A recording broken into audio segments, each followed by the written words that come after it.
merci pour la manière dont tu es en train d'inspirer les prières. Tu connais mieux que quiconque que nous ne savons pas comment il convient de prier. Merci d'inspirer, de conduire. Nous prions, Père éternel, pour que par ton esprit, tu conduises non seulement la suite de ces cultes, mais que tu inspires chaque prière qui montera. Bénis également la parole, parle à nos cœurs, bénis ceux qui sont dans l'assemblée, et bénis aussi ceux que nous suivons en ligne. Au nom de Jésus-Christ, nous disons tous ensemble, Amen. Amen. Shalom, shalom. Nous vous saluons et nous vous souhaitons la bienvenue à ces cultes particuliers de prière que nous avons chaque vendredi. Ce programme dénommé Vendredi et à nous à l'église Bethesda Maison de Miséricorde, Mama Mobutu, et culte au cours duquel nous passons le maximum de temps à chercher la face de Dieu, à prier et à recevoir de sa plénitude grâce sur grâce, à nous tenir dans sa présence, enfin de recevoir la miséricorde, mais aussi de recevoir la faveur pour triompher dans les différents combats dans lesquels vous pouvez vous retrouver. Alléluia. Comme vous le savez, la vie sur cette terre, la vie de l'homme et surtout la vie chrétienne, c'est une vie qui est exposée à plusieurs formes d'adversité, à plusieurs formes d'opposition. Une manière de dire que sur le chemin de la vie, sur le chemin dans ta marche chrétienne, dans la poursuite de tes objectifs, dans l'accomplissement de ta destinée, tu seras combattu d'une manière ou d'une autre. Tu auras des ennemis visibles, tu auras aussi des ennemis invisibles. Tu seras combattu au point que par moment, tu risques même de perdre l'espoir de voir encore la main de Dieu ou de voir encore la restauration de ce que l'ennemi a détruit dans ta vie. Parlant des combats, personne ne peut prétendre ne pas être combattu ou n'avoir jamais été combattu ou qui ne sera jamais combattu. Le combat fait partie de la vie chrétienne normale. Le combat fait partie de la marche normale. Vous aurez toujours des combats, il y aura toujours des combats.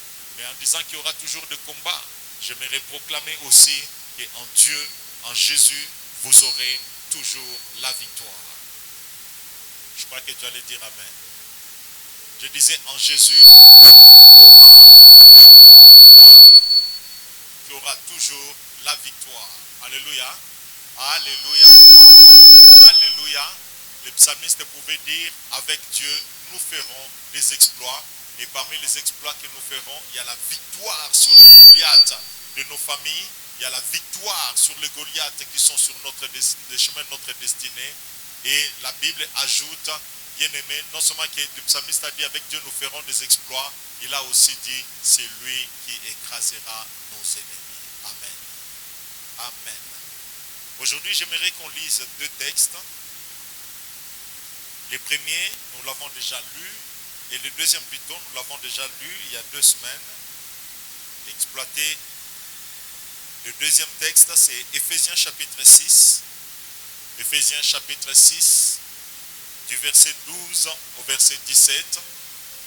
Éphésiens chapitre 6, du verset 12 au verset 17. Mais le verset qui nous préoccupe plus dans ce texte, c'est le verset 16e. Je lis pour nous tous, Éphésiens chapitre 6, il dit, la Bible dit, car nous n'avons pas à lutter contre la chair et le sang, mais contre les dominations, contre les autorités, contre les princes de ce monde des ténèbres, contre les esprits méchants, dans les lieux célestes. C'est pourquoi, c'est-à-dire pour triompher, ou encore à cause de tous ces combats que tu as au travail, dans la famille, dans la santé, dans les ministères, dans la poursuite de tes objectifs, dans tes finances, dans tes projets. C'est pourquoi prenez toutes les armes de Dieu afin de pouvoir résister dans les mauvais jours et tenir ferme après avoir tout surmonté. Tenez donc ferme et à vos reins, et là on a commencé à nous présenter les armes qui peuvent nous permettre de tenir bon devant les princes des ténèbres, devant les dominations, devant les autorités. Armes sans lesquelles la victoire dans les combats est difficile. Armes sans lesquelles, bien aimé, la fermeté dans les temps difficiles est difficile. Armes sans lesquelles, bien aimé, tu ne peux pas triompher de ces malédictions qui te réclament ton mariage, ton travail, ta vie. Armes sans lesquelles tu ne peux pas triompher, bien aimé, de ceux qui ne veulent pas te voir avancer, prospérer, triompher ou te stabiliser dans la vie. Alléluia. Et la Bible dit, c'est pourquoi verset 13e d'Éphésiens 6, prenez toutes les armes, pas une seule, pas quelques armes, pas les armes qui te plaisent, mais la Bible dit toutes les armes de Dieu afin de pouvoir résister dans les mauvais jours et tenir ferme après avoir tout surmonté. Tenez donc ferme, ayez à vos reins la vérité pour ceinture, revêtez la cuirasse de la justice, mettez pour chaussures à vos pieds les ailes que donne l'évangile de paix. Les ailes que donne l'évangile de paix. Je reviendrai sur ce verset du zèle. Bien aimé, lorsque tu perds les ailes pour servir Dieu, sache qu'indirectement, tu es préparé à perdre aussi les batailles et les combats que tu as. Alléluia. Dans les combats spirituels, parmi les armes à ne jamais perdre, il y a les ailes pour l'œuvre de Dieu. Il y a les ailes pour la maison de Dieu. Il y a les ailes pour le salut des âmes. Il y a les ailes pour l'expansion du royaume. Chaque fois que, bien aimé, les mondes, la chair, les hommes ou les mauvais esprits commenceront à vous empêcher de vous dévouer pour l'œuvre de Dieu, sache qu'ils sont en train de vous pousser lentement mais sûrement à perdre certains combats spirituels. Alléluia. J'ai vu des gens bien-aimés qui sont dans des combats terribles, des combats extrêmes. Bien-aimés, trouver normal de ne plus se dévouer pour l'œuvre de Dieu, de ne plus évangéliser, de ne plus consacrer de leur temps ni de leur énergie pour l'avancement de l'œuvre de Dieu. Ne plus consacrer, bien-aimés, non seulement de leur temps pour l'œuvre de Dieu, ne plus consacrer leur temps pour le salut des âmes, pour l'avancement du royaume de Dieu. Je vis des gens, bien-aimés, manquer le temps de venir à l'église, mais trouver toujours le temps d'aller partout, dans des fêtes, dans les, je ne sais pas faire autre chose qu'ils peuvent faire. Mais bien-aimés, lorsque vous perdez les ailes pour servir Dieu, sachez que vous avez perdu une arme stratégique. Sachez aussi que vous êtes en train de vous qualifier pour perdre des batailles. Alléluia. Sachez les bien-aimés, les diables ne deviendront pas plus diables. Les démons, peu importe ce qu'ils sont, ils ne deviendront pas plus nombreux. Alléluia. Ils ne deviendront pas plus forts pour dire que maintenant là je suis en train de perdre des batailles. On dirait que mon goût n'a commis comme ma casse. Non. La chose qui te fait perdre certains combats, certaines batailles, même des batailles que tu peux gagner facilement, c'est le fait seulement de manquer les armes, dont l'une des armes stratégiques est le dévouement, les ailes pour l'avancement de l'œuvre de Dieu. Alléluia. Alléluia. Voilà pourquoi la délivrance d'une personne qui est zélée pour Dieu se passe différemment de la délivrance d'une personne froide, tiède, passive, d'une personne qui a lâché, qui a abandonné l'œuvre de Dieu, d'une personne qui a trouvé de bonnes raisons pour ne plus s'engager dans l'œuvre de Dieu. Écoutez ce que la Bible dit, bien-aimé, celui qui met la main à la charrue et qui regarde en arrière, la Bible dit, il n'est pas digne du royaume. Alléluia. Alléluia. Les raisons qui peuvent vous motiver à reculer, à abandonner l'œuvre de Dieu, à démissionner même de vos responsabilités spirituelles, ecclésiastiques, les raisons qui peuvent faire que, bien-aimés, puissiez vous retirer de votre département dans lequel vous êtes engagé, peuvent être humainement valables. Les hommes peuvent vous soutenir, les hommes peuvent trouver cela valable, mais sachez-les bien-aimés, servir Dieu est non seulement une source de bénédiction, mais aussi c'est une arme. Parce que lorsque vous servez Dieu, vous libérez une grâce, vous libérez une puissance qui met mal à l'aise les forces des ténèbres. Alléluia. Alléluia. Alléluia. Ceux qui consacrent de leur temps pour servir Dieu, ceux qui consacrent de leur temps, bien aimé, pour que l'œuvre de Dieu avance, ceux qui consacrent de leur temps pour que les choses de Dieu avancent, ceux qui consacrent de leur talent, de leur argent. Ce ne sont pas des gens qui manquent à faire, détrompez-vous bien-aimés. Parmi ceux qui servent Dieu, les temps qu'ils consacrent là, ce sont des sacrifices qu'ils font. Parmi ceux qui donnent de leur argent pour que l'œuvre de Dieu avance, il y a de ceux qui sont riches, qui en a trop, mais il y a de ceux, bien-aimés, l'argent qu'ils donnent, ce sont des sacrifices. Des sacrifices, l'argent pour lesquels ils pouvaient faire autre chose, ils pouvaient investir, ils pouvaient subvenir à certains de leurs besoins, mais ils mettent cela de côté. Ils consacrent à l'œuvre de Dieu. Et croyez-moi, Dieu, lorsqu'il voit de telles choses, il ne reste pas jamais indifférent. Il bénit, mais il donne aussi la victoire. Alléluia. Alléluia. Alléluia. Alléluia. Je vois des frères, je vois des sœurs. Je vois des bien-aimés qui consacrent de leur temps. Je me souviens, bien-aimés, de plusieurs bien-aimés dont le dévouement a été des fois spectaculaire. Je me souviens d'une période où, lorsqu'on montait certains spots vidéo à diffuser à la télé, je me souviens des fois on restait ici toute la journée, jusqu'à minuit, 1h du matin, avec le berger Rigen, en train de travailler. Et je les raccompagnais des fois à minuit, à 1h du matin, jusque chez lui à la maison. Bien aimé, ce temps-là, les gens pouvaient dire, il y a des gens qui lui ont dit, mais tu es encore jeune, tu es en train de perdre ton temps. Oui, bien aimé, les hommes peuvent penser qu'ils perdent son temps, mais c'est un investissement dans le royaume dont la récolte est garantie. Non seulement que c'est un investissement dans le royaume, mais c'est quelque chose qui libère la grâce de Dieu. Quelqu'un peut dire Amen.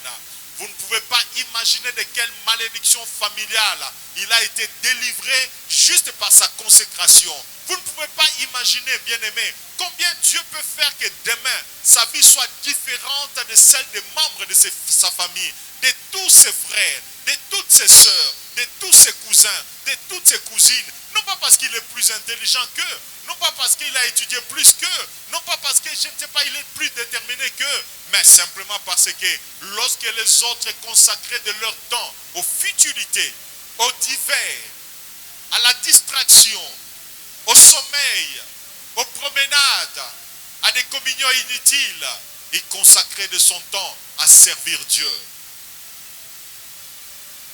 Il y a quelqu'un qui a fait remarquer à la sœur Chaken, ça fait, je ne sais pas, sœur Chaken, ça fait combien d'années que tu es au protocole? Pardon? 13 ans. Et ça fait environ combien d'années que chaque mardi tu es avec nous ici? 10 ans, 13 ans aussi. Pardon? 12 ans. Bien aimé, imaginez, ça fait 12 ans. 12 ans. Donc ça veut dire quelqu'un qui commence l'école primaire et il termine l'université. C'est-à-dire quelqu'un qui commence les humanités et il termine l'université. Durant 12 ans d'affilée, chaque mardi, à quelques exceptions près, ça fait un bon bout de temps, je crois, à cause de certains facteurs, et ce n'est plus chaque mardi qu'elle est là, mais ça fait 12 ans, chaque mardi, je répète, chaque mardi, à quelques exceptions près, elle est là en train de nous servir. Elle est là en train d'accueillir les gens qui viennent nous voir. Elle est là en train de s'occuper de la logistique au niveau de l'église. Pour certaines personnes, sœur Chaken, tu fais toutes ces choses parce que tu manques à faire. Tu manques à faire, voilà pourquoi tu viens rester à l'église. Tu es tellement paresseuse, tu es tellement négligente. Voilà pourquoi tu manques à faire, tu viens rester à l'église. Oh, loin de là, bien-aimée, il y a des choses qu'elle est en train de faire. Il y a des domaines dans les affaires dans lesquelles elle fait. Elle a son chiffre d'affaires que certains d'entre vous n'auront même pas dans les rêves. Elle investit, elle travaille dans ses affaires, des affaires pour lesquelles certains parmi nous ici ne commenceront jamais dans leur vie. Alléluia, alléluia. Et lorsqu'elle le fait, c'est par amour pour le Seigneur. Quelqu'un peut dire Amen. Alléluia. Et pour les hommes, c'est du temps perdu. Détrompez-vous, bien-aimés, ce n'est pas du temps perdu. Ce n'est pas du temps perdu. C'est un investissement certain. Un investissement qui aura des conséquences. Et parmi les grandes conséquences, il y a la protection dans dans les combats spirituels. Parmi les grandes conséquences, il y a la victoire sur les ennemis. Parmi les grandes conséquences, bien-aimés, c'est là que Dieu intervient dans tes combats. Comme vous le savez, bien-aimés, dans la vie, il y a des combats que vous n'êtes pas appelés à livrer. Je les répète, il y a des combats pour lesquels vous n'avez pas à combattre. Je les répète, il y a des combats que vous n'avez pas à livrer. Alléluia. Alléluia.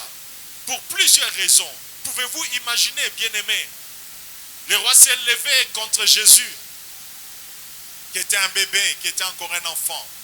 Et le roi, en s'élevant, l'ange visite ses parents, Joseph et Marie.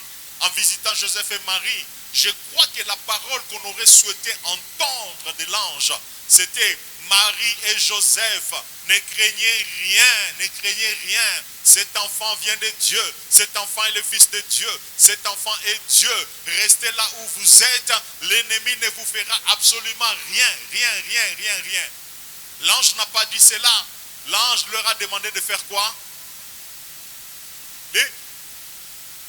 Pardon?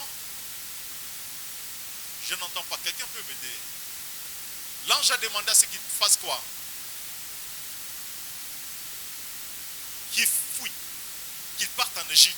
C'est-à-dire, combat Esawana, Bayebisi Joseph, Marie, combat où Ezoya, Boko Tangote, Bobu Nangote, Bolunga Bobi. Quelqu'un peut me comprendre sur ce point? Alléluia. Alléluia. Donc, il y a certains combats que vous n'avez pas à livrer. Combat contre la sorcellerie de ta famille, combat contre les malédictions qui te réclament, combat contre les jaloux qui veulent détruire ton mariage, combat contre les jaloux qui veulent détruire tes finances, combat contre les jaloux qui veulent te rendre malheureux, malheureuse dans ton foyer, combat contre les jaloux qui ne veulent pas que tu aies la promotion, combat contre les jaloux qui ne veulent pas te voir réussir dans la vie, combat contre les jaloux, bien-aimés, les esprits, les sorciers, les méchants, qui ne veulent pas te voir te stabiliser dans la vie. Bien-aimé, il y a des combats pour lesquels il faut que tu livres bataille, mais il y a aussi des combats pour lesquels tu n'as rien à faire. Lorsque les Hébreux sont arrivés devant la mer Rouge, bien-aimé, alors que Pharaon venait, qu'est-ce que Dieu leur a dit? Gardez le silence. Alléluia. Alléluia. Vous n'allez pas combattre dans cette affaire. Vous gardez le silence. Donc il y a des combats que vous n'avez pas à livrer. Il y a des combats pour lesquels, bien-aimé, il faut jeûner. Des combats pour lesquels il faut faire des nuits de prière. Des combats pour lesquels il faut dormir par terre. Des combats pour lesquels il faut faire des retraites. Des combats pour lesquels il faut envoyer le feu. Des combats pour lesquels il faut dire sans effet. Des combats pour lesquels il faut faire des prières intenses. Il y a des combats pour lesquels, bien aimé, il faut passer des journées entières à l'église, t'enfermer. Il y a des combats pour lesquels il faut te retirer toute la nuit en train de prier. Mais il y a aussi des combats pour lesquels il faut dormir. Oh, je crois que tu dois aller dire amen. Il y a des combats pour lesquels il faut dormir. Le psalmiste a dit, avec Dieu, nous ferons des exploits. Car c'est lui qui combat, qui écrase nos ennemis. Donc dans certains combats, l'apôtre Paul a dit, vous n'avez pas à lutter contre la chair et le sang, vous avez à lutter contre les dominations. Vous avez à résister contre certains esprits. Mais, il y a de ces combats pour lesquels, bien aimés, Dieu ne souhaiterait pas vous voir livrer bataille. Je prie pour que Dieu vous fasse grâce, bien aimés, d'entrer dans ces repos où vous verrez Dieu combattre pour vous. Il y a des combats que vous livrez inutilement. Depuis on dit que bunda ozomona no elongate. Ozo bunda ozomona no elongate. Plus ozo bunda, ozo gêner, ozo boka moto, ozo sala boye, ozo sala ba déclaration, on dirait que comment ozo bakisama, ba ennemi ozo bazo bakisama, ba blocage ozo bakisama. Dans les combats spirituels, il y a des batailles à livrer, mais dans les combats spirituels, les gens makamusu sa kotike lanza.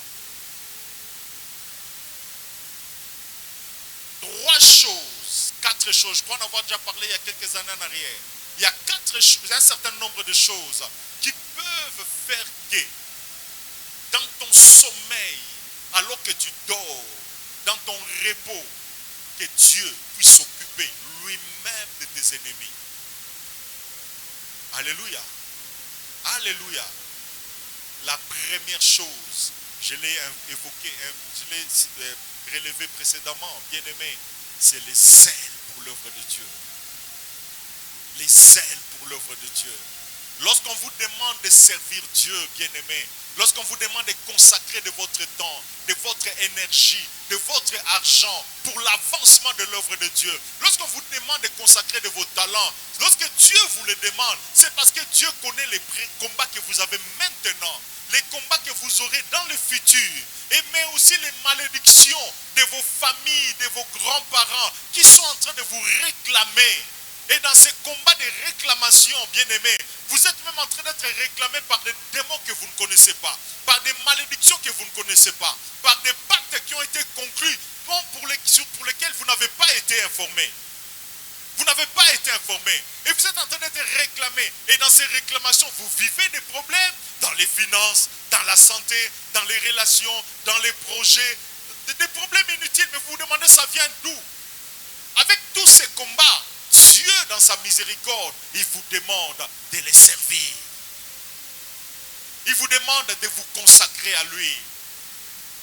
Servir Dieu ne veut pas dire avoir un titre, non. Servir Dieu veut dire, en d'autres termes, consacrer de ton temps, de tes talents, de ton argent, bien-aimé, pour contribuer d'une manière ou d'une autre à l'avancement du royaume de Dieu, à la manifestation de la gloire de Dieu, à la bénédiction de l'Église et du peuple de Dieu. Alléluia. Alléluia. Servir Dieu peut t'amener à un autre niveau, bien-aimé, dans ton engagement, dans un département dans ton Église. Ton engagement, pas un engagement juste tu es un simple membre, mais un engagement où tu fais partie, bien-aimé, des pièces maîtresses du fonctionnement de ton département. Des pièces maîtresses au point que lorsque tu n'es pas là, on sent que tu n'es pas là, on voit que tu n'es pas là. J'ouvre une parenthèse pour faire remarquer à certaines choses, certaines personnes plutôt. J'aimerais que vous puissiez quitter ce niveau-là, bien-aimé, de servir Dieu au point que ton absence et ta présence soient semblables. Ne servez pas Dieu de cette manière-là. Servez Dieu, bien-aimé, de manière à ce que lorsque tu n'es pas là, qu'on sente qu'il y a un vide. Jésus a dit, vous êtes le sel de la terre, vous êtes la lumière du monde. Lorsque le sel n'est pas dans une nourriture, on le sent. Lorsqu'il n'y a pas de nourriture du sel dans un repas, on le sent, on sent que la nourriture devient fade. Lorsqu'il n'y a pas de lumière dans une salle, c'est l'obscurité, on sent qu'il n'y a pas de lumière. On sent, on le voit, on le remarque. Mais il y a plusieurs chrétiens ici, bien-aimés. Il y a plusieurs serviteurs dans des églises. Il y a plusieurs ouvriers dans des départements. Azalaté, la vie continue son cours normal. Oh, ça c'est une preuve que tu ne sers pas Dieu comme il se doit. Alléluia.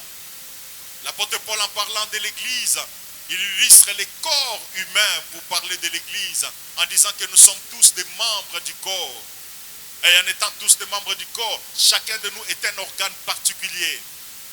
Et chacun de nous, bien-aimés, étant dans le corps du Seigneur, dans le corps de Christ, dans l'église, comme un organe particulier, ta présence permet aux autres organes, directement ou indirectement, de fonctionner. Et lorsqu'on t'enlève, les corps tombent malades. Certains sont juste des estomacs, d'autres sont juste les intestins, quelqu'un d'autre est le cœur, quelqu'un d'autre est le cerveau, quelqu'un d'autre est rein, quelqu'un d'autre est le pancréas, quelqu'un d'autre est le foie. Donc chacun a une place dans le corps. Et lorsque ton foie ne fonctionne plus, tu tombes malade. Lorsque les reins bloqués, tu tombes malade. Lorsque l'estomac bien-aimé ne répond plus, tu tombes malade.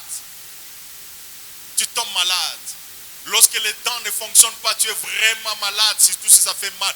Tout le corps se retrouve malade.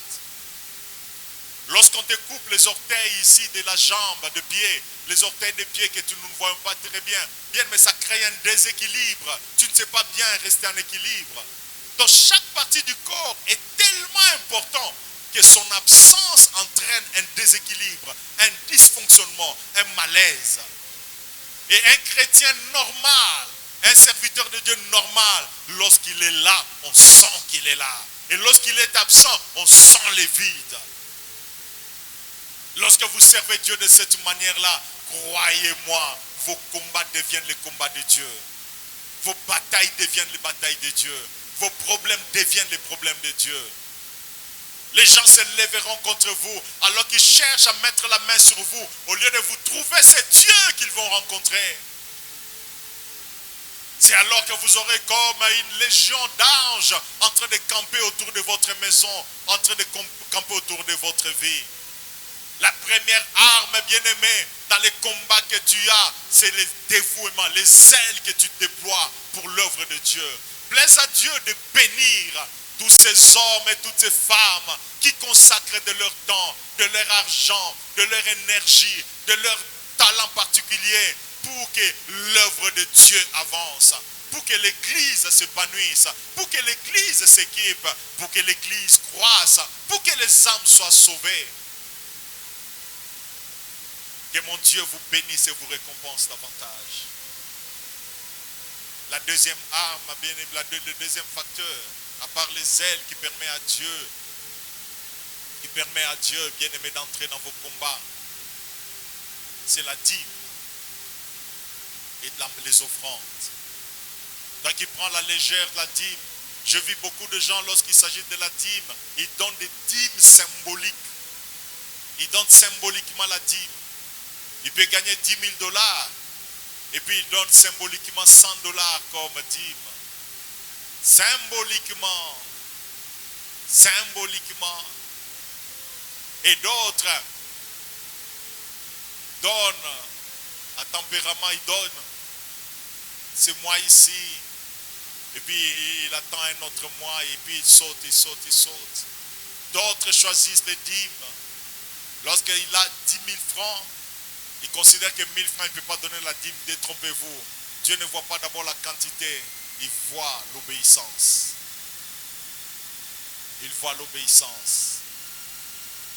D'autres, lorsque c'est une petite dîme de 10 $, de 20 $, de 50 $, ils donnent facilement. Mais lorsque c'est une dîme de 1000 $, oh, comment donner 1000 $ à l'église? Comment donner? Bien-aimé, ce que Dieu a fait pour toi ne représente rien par rapport à tout ce que tu peux avoir comme argent. Qui représente 10 000 $, 100 000 $, 50 000 $, 5 000 $ devant Dieu.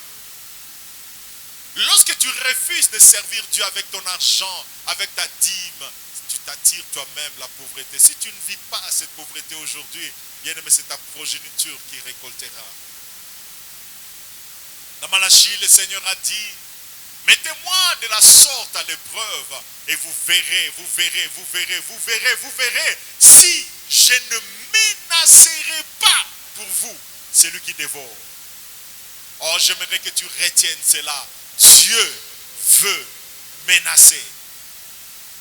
Menacer, c'est-à-dire à téléméli, à bandi ko landa, à bandi ko menacer, à bandi ko bundisa.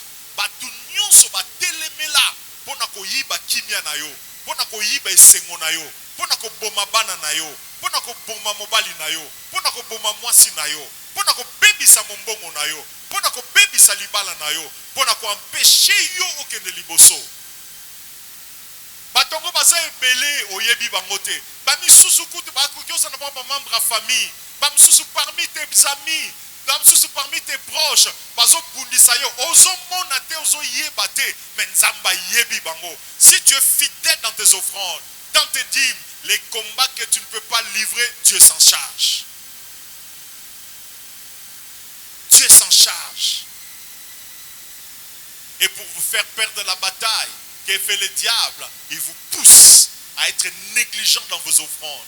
Il vous pousse à ne pas répondre aux appels de fonds qu'on fait à l'église, à trouver de bonnes raisons valables pour ne pas donner à Dieu. Il vous pousse, bien aimé, lorsque vous avez beaucoup d'argent, mais il vous pousse à donner juste des miettes à Dieu. Il vous pousse aussi, entre autres, bien aimé, à ne pas donner votre dîme fidèlement et régulièrement.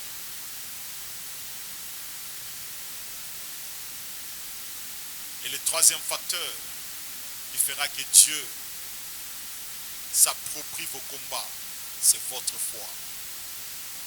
C'est votre foi. C'est votre foi. Votre ferme confiance.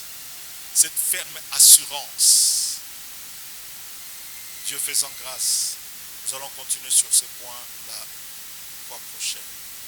Que le Seigneur vous bénisse. Soyez bénis, bien-aimés, même vous qui nous suivez en ligne, vous qui êtes venus ce vendredi. Chaque vendredi, nous avons des bons moments de prière. Chaque vendredi, nous écoutons la parole et nous prions. Et chaque vendredi, Dieu a fermé notre foi. Et chaque vendredi, je vous en prie, ne prenez pas à la légère le programme de mercredi et de vendredi, car Dieu est en train non seulement de nous parler, de nous édifier, mais aussi de nous faire miséricorde. Pendant ces quelques minutes, j'aimerais que chacun de nous se lève et qu'ensemble, nous puissions prier. Nous puissions prier. Nous puissions prier. Prie par rapport à ton zèle. Prie par rapport à ta foi. Prie aussi par rapport à ta manière d'offrir à Dieu. Prie par rapport à ta manière de servir Dieu. Et profites-en, bien-aimé, pour consacrer de nouveau ta vie à Dieu, pour le servir d'une autre manière. Alors que nous sommes debout, ensemble, d'un commun accord, fais des prières qui te conviennent. Comme Paul le dit dans Ephésiens 6, 18, faites en tout temps par l'Esprit toutes sortes de prières. Toutes sortes de prières. Pendant ces quelques minutes, nous allons faire toutes sortes de prières. Que chacun de nous soit libre par rapport au message, par rapport au fardeau que tu as, par rapport à ce que l'Esprit te met à cœur. Élève ta voix, parle à Dieu librement, alors que les instruments sont en train de jouer. Que le Seigneur exauce. Père éternel, nous te rendons grâce. Nous te rendons grâce pour ta fidélité. Nous te rendons grâce pour ta bonté. Nous te rendons grâce pour la victoire de Golgotha. Nous te rendons grâce, éternel notre Dieu, pour la manière dont tu écrases nos ennemis. Nous te rendons grâce, roi des rois. Nous te rendons grâce, Seigneur des seigneurs. Nous te rendons grâce pour la victoire sur la sorcellerie, la victoire sur la méchanceté, la victoire sur les magiciens. Nous te rendons grâce pour la victoire sur les ennemis de nos âmes. Nous te rendons grâce pour la victoire sur tous ceux qui nous combattent. Nous te rendons grâce pour la victoire, éternel notre Dieu. Oh, c'est vraiment toi qui écrases nos ennemis. C'est vraiment toi qui combats les ennemis que nous ne voyons pas. C'est vraiment toi qui combats les ennemis que